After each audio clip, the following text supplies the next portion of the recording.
اعوذ باللہ من الشیطان الرجیم بسم اللہ الرحمن الرحیم۔ ناظرین و سامعین السلام علیکم، امید ہے آپ خیریت سے ہوں گے۔ ناظرین، ہماری آج کی ویڈیو آقائے دو جہاں حضرت محمد مصطفیٰ صلی اللہ علیہ وآلہ وسلم کے اس دنیا سے تشریف لے جانے کے واقعات پر مبنی ہے۔ رسول اکرم کی شہادت کے دن کی مناسبت سے ہم آپ کی خدمت میں آج کی یہ ویڈیو پیش کر رہے ہیں۔ یقیناً اس میں بہت سے ایسے پہلو ہیں جن سے بہت سے لوگ ناواقف ہوں گے، تو اسی امر کے مد نظر ہم نے اپنی آج کی یہ ویڈیو ریکارڈ کی ہے۔ تو آئیے چلتے ہیں اپنی ویڈیو کی طرف۔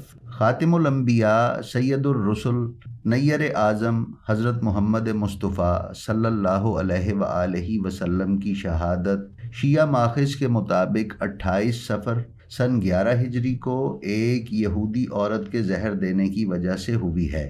شیعوں کے عقیدے کے مطابق یہ تاریخ 28 صفر، جبکہ ہمارے برادران اہل سنت کے مطابق سرکار دو جہاں صلی اللہ علیہ وآلہ وسلم کی تاریخ ولادت اور تاریخ شہادت ایک ہی ہے، یعنی 12 ربیع الاول۔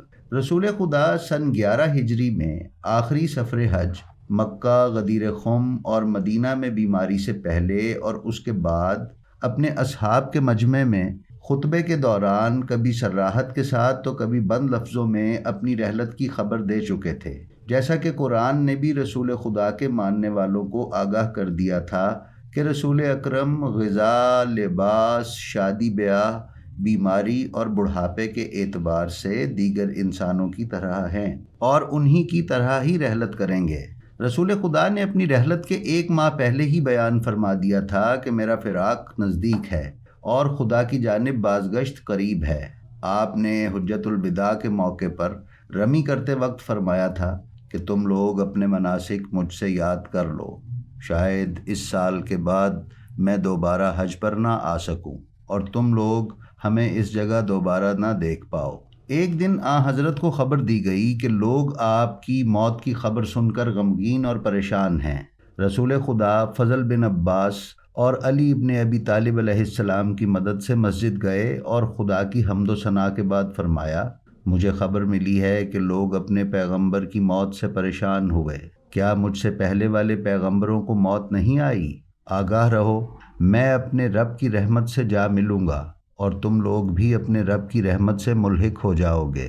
ایک دن پیغمبر اکرم صلی اللہ علیہ وآلہ وسلم نے حضرت علی علیہ السلام اور اپنے کچھ دیگر اصحاب کی مدد سے قبرستان بقیع کی طرف مراجعت کی اور دوسروں کے لیے طلب مغفرت کی۔ اس کے بعد حضرت علی علیہ السلام کی طرف رخ کر کے فرمایا، دنیا کے خزانوں، اس کی آبادی اور اس میں دائمی زندگی کی چابی میرے اختیار میں دی گئی ہے اور مجھے دنیاوی زندگی اور خدا کی ملاقات کے درمیان اختیار دیا گیا ہے، لیکن میں نے خدا کی ملاقات اور لبیک الہی کو ترجیح دی ہے۔ رسول خدا صلی اللہ علیہ وآلہ وسلم نے اپنی رحلت سے چند دن پہلے اپنی نماز کے بعد مسجد میں فرمایا، اے لوگو، فتنوں کی آگ بھڑک چکی ہے اور فتنے تاریک رات کی امواج کے ٹکڑوں کی طرف رخ کر چکے ہیں۔ میں قیامت کے دن تم لوگوں کے آگے آگے ہوں گا اور تم لوگ حوض کوثر پر مجھ سے ملاقات کرو گے۔ جان لو کہ میں تم لوگوں سے ثقلین کے بارے میں سوال کروں گا، پس غور کرو کہ تم لوگ میرے بعد ان کے ساتھ کیا سلوک کرو گے۔ خداوند لطیف و خبیر نے مجھے اس کے بارے میں خبر دی ہے کہ وہ دونوں ایک دوسرے سے جدا نہیں ہوں گے۔ آگاہ ہو جاؤ کہ میں نے ان دونوں کو تمہارے درمیان چھوڑا ہے، کتاب خدا اور اہل بیت۔ ان پر سبقت نہ کرنا ورنہ بکھر جاؤ گے، اور ان کے بارے میں کوتاہی نہ کرنا ورنہ ہلاک ہو جاؤ گے۔ اس کے بعد رسول اکرم بڑی مشکل سے اپنے گھر کی طرف روانہ ہوئے۔ رسول خدا نے رحلت سے پہلے حضرت علی سے وصیت فرمائی کہ تم مجھے غسل دینا، کفن پہنانا اور میری نماز جنازہ پڑھانا۔ بہت ساری دلیلوں کی روشنی میں یہ بات ثابت ہے کہ پیغمبر اکرم صلی اللہ علیہ وآلہ وسلم زہر سے شہید ہوئے، نہ کہ بیماری کی وجہ سے، کیونکہ آپ نے حضرت عائشہ رضی اللہ تعالیٰ عنہا سے مسلسل فرمایا کہ زہر آلود غذا کا درد محسوس کر رہا ہوں، اور یہ اہل سنت کی معتبر کتابوں میں مذکور ہے۔ شیعہ اور اہل سنت کی متعدد روایات کی روشنی میں یہ نتیجہ اخذ کیا جا سکتا ہے کہ پیغمبر اکرم کی شہادت ہوئی اور زہر دینے کی وجہ سے ہوئی ہے، اور آپ کو زہر دیے جانے کا زمانہ جنگ خیبر کا زمانہ ہے، اور اسی وقت آپ کو ایک یہودی عورت کے توسط سے بکرے کی ران میں یہ زہر دیا گیا۔ اسی طرح ابن عباس رضی اللہ تعالیٰ عنہ کہتے ہیں کہ جب پیغمبر اکرم کی وفات کا وقت قریب آیا تو حضرت صلی اللہ علیہ وآلہ وسلم نے اتنا گریہ کیا کہ آنسوؤں سے آپ کی داڑھی کے بال تر ہو گئے۔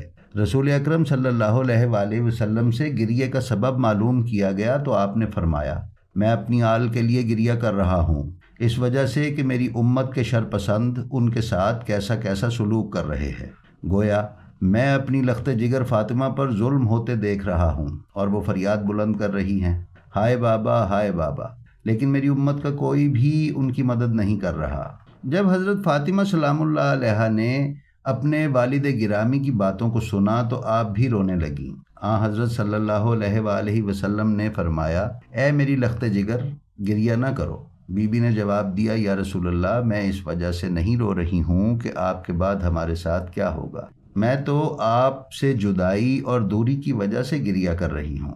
پیغمبر اکرم نے فرمایا، تمہیں بشارت ہو کہ تم جلد ہی مجھ سے ملحق ہو جاؤ گی، اور تم سب سے پہلے مجھ سے ملحق ہونے والی ہو۔ یہ روایت امالی شیخ طوسی صفحہ 188 پر ملاحظہ کی جا سکتی ہے۔ روایات میں رسول اکرم صلی اللہ علیہ وآلہ وسلم کے آخری وقت کے سلسلے میں مختلف گزارشات ملتی ہیں۔ صحیح بخاری جلد 1 صفحہ 36 میں درج ہے کہ جب رسول اکرم کے بخار میں شدت پیدا ہوئی تو حضرت نے فرمایا، قلم و کاغذ لے کر آؤ تاکہ میں تمہارے لیے ایک تحریر لکھ دوں کہ جس کے بعد گمراہ نہ ہوگے۔ حضرت عمر نے کہا کہ رسول خدا پر بخار کا غلبہ ہو گیا ہے، کتاب خدا ہمارے پاس ہے اور وہی ہمارے لیے کافی ہے۔ جس کے بعد وہاں موجود اصحاب میں اختلاف ہو گیا اور کافی گفتگو ہونے لگی۔ اس موقع پر پیغمبر اکرم صلی اللہ علیہ وآلہ وسلم نے فرمایا، میرے پاس سے اٹھ کر چلے جاؤ، میرے پاس جھگڑا کرنا مناسب نہیں ہے۔ علی رسول اکرم کے ساتھ ایسے ہی رہتے تھے جیسے ایک انسان کے ساتھ سایہ رہتا ہے۔ زندگی کے آخری لمحات میں بھی آپ ان کے ساتھ ایسے ہی تھے۔ حضرت انہیں تعلیم دیتے، اپنا راز بتاتے اور وصیت کرتے تھے۔ آخری وقت میں رسول اکرم نے فرمایا، میرے بھائی کو میرے پاس بلاؤ۔ جناب علی کو رسول اکرم نے ہی کہیں کام سے بھیجا ہوا تھا۔ کچھ دیر کے بعد علی تشریف لے آئے تو رسول اکرم صلی اللہ علیہ وآلہ وسلم نے فرمایا، مجھ سے قریب ہو جاؤ۔ علی آپ سے قریب ہو گئے۔ حضرت علی کے سہارے بیٹھے اور ان سے باتیں کرتے رہے، یہاں تک کہ آپ پر احتضار کے یعنی جدائی کے آثار ظاہر ہونے لگے، اور رسول اللہ نے حضرت علی علیہ السلام کی گود میں شہادت پائی۔ اس بات کو خود حضرت علی علیہ السلام نے نہج البلاغہ کے خطبہ نمبر 197 میں بیان فرمایا ہے۔ شہادت کے وقت رسول اکرم کی عمر 63 برس تھی۔ حضرت علی علیہ السلام نے رسول اللہ کی وصیت کے مطابق غسل و کفن دیا اور نماز جنازہ ادا کی، اور حضرت محمد صلی اللہ علیہ وآلہ وسلم کو مسجد نبوی کے ساتھ ملحق ان کے حجرے میں اسی جگہ دفن کیا گیا جہاں ان کی شہادت ہوئی تھی۔ یہ اور اس کے ارد گرد کی تمام جگہ اب مسجد نبوی میں شامل ہے۔ جی تو ناظرین، یہ تھی ہماری آج کی ویڈیو۔ اگر آپ نے ابھی تک ہمارا چینل سبسکرائب نہیں کیا تو برائے مہربانی اسے سبسکرائب کر لیں اور بیل آئیکن پر کلک کر دیں۔ ساتھ ہی ساتھ ہمارے ویڈیوز اپنے علمی حلقوں اور عزیز و اقارب کو شیئر بھی کرتے رہیں تاکہ محمد و آل محمد علیہ السلام کی تعلیمات کی ترویج میں آپ کا بھی حصہ شامل رہے۔ اپنا بہت خیال رکھیے۔ السلام علیکم۔